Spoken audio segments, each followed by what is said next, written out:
मित्रों नमस्कार। मैं राज ज्योतिष गुरु फिर से हाजिर हूँ आप लोगों की सेवा में।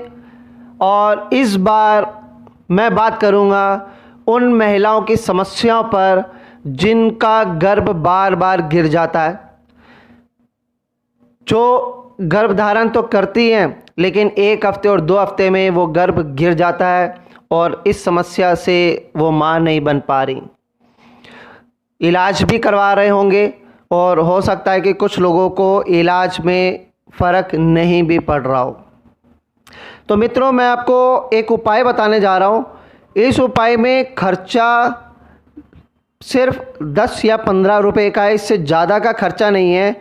सिर्फ आपको रखना है विश्वास इस उपाय पर जो मैं अभी आपको बताऊंगा, विश्वास उस मंत्र पर जो अभी मैं आपको पढ़कर बताऊंगा और आपको डिस्क्रिप्शन बॉक्स में भी ये लिखा हुआ मिल जाएगा। सिर्फ विश्वास रखना है, लेकिन सिर्फ इस उपाय को करके ही नहीं बैठ जाना। अगर आप कोई इलाज करवा रहे हैं तो आपने वो इलाज भी कंटिन्यू करना है। मैं आपको डॉक्टरी इलाज कराने से मना नहीं कर रहा, वो आपको कंटिन्यू करना है। अगर आप कोई दवाई वगैरह खा रहे हैं तो आपको खाते रहना है। इसमें आपको सिर्फ एक काले रंग का सूती धागा लेना है और वह सूती धागा इतना बड़ा हो कि जिस लेडीज़ ने गर्भ धारण करना है या जिसके साथ ये समस्या है कि उसके गर्भ बार बार गिर रहे हैं, कि जब हम 7 बार उस लेडीज़ को नापें तो वो धागा पूरा पड़ जाए। मान लीजिए कि अगर किसी लेडीज़ की लंबाई 5 फुट है तो हमें उस धागे को 7 बार नापना होगा, यानी कि हमें तकरीबन 35 फुट धागा चाहिए। या मान लीजिए कि 35 फुट से थोड़ा ज़्यादा ही चाहिए।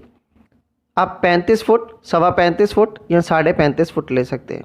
36 फुट नहीं हो जाए, मतलब थोड़ा सा ज़्यादा, इसलिए क्योंकि एट द एंड हमने उस पर गांठ लगानी है। ठीक है, अब आप समझ गए। मैं आपको पहले मंत्र पढ़ के बता देता हूँ, यह आपको नीचे लिखा हुआ भी मिल जाएगा डिस्क्रिप्शन सेक्शन में। फिर भी ध्यान से सुन लीजिएगा कि ताकि आपको किसी वर्ड के उच्चारण में कोई दिक्कत ना हो।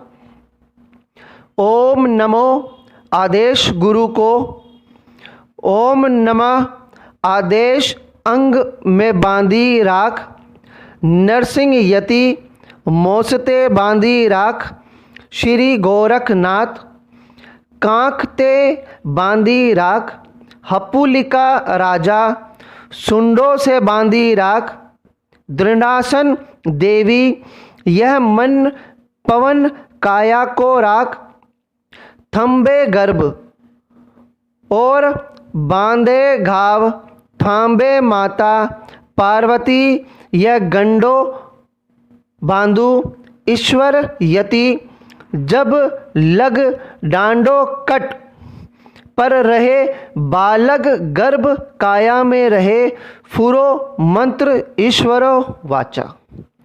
ठीक है मित्रों, मैंने धीरे धीरे उच्चारण किया है, एक एक वर्ड आपको बताया है। आपने क्या करना है, वो जो काला धागा लेना है उसको हाथ में पकड़ के ये मंत्र 7 बार आपने बोलना है और हर मंत्र के बाद उस धागे पर फूंक मारनी है, मात्र 7 बार।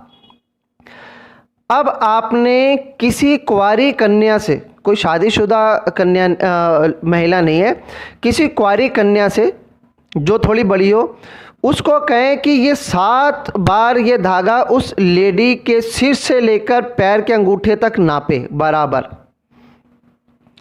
ठीक, अब उसी कन्या को आपने कहना है, क्योंकि धागा बहुत बड़ा होगा, एक सिरे से दूसरे सिरे तक मिलाती जाए और उसको फोल्ड करती जाए। अगर एक कन्या से ये ना हो रहा हो क्योंकि धागा बहुत बड़ा हो जाएगा, 35-40 फुट हो सकता है, तो आप 2 कुंवारी कन्या को ये बात कह सकते हैं, एक सिरा वो पकड़े दूसरा सिरा वो पकड़े, फिर दोनों सिरों को मिला दे। फिर इसी तरह से एक सिरा वो पकड़े दूसरा वो पकड़े, फिर दोनों मिला दे। तो इसी तरह से धागा थोड़ा छोटा हो जाएगा और धागा इतना होना चाहिए, इतना छोटा हो कि जिस महिला को गर्भ में समस्या आ रही है उसकी कमर में ये बंध जाए।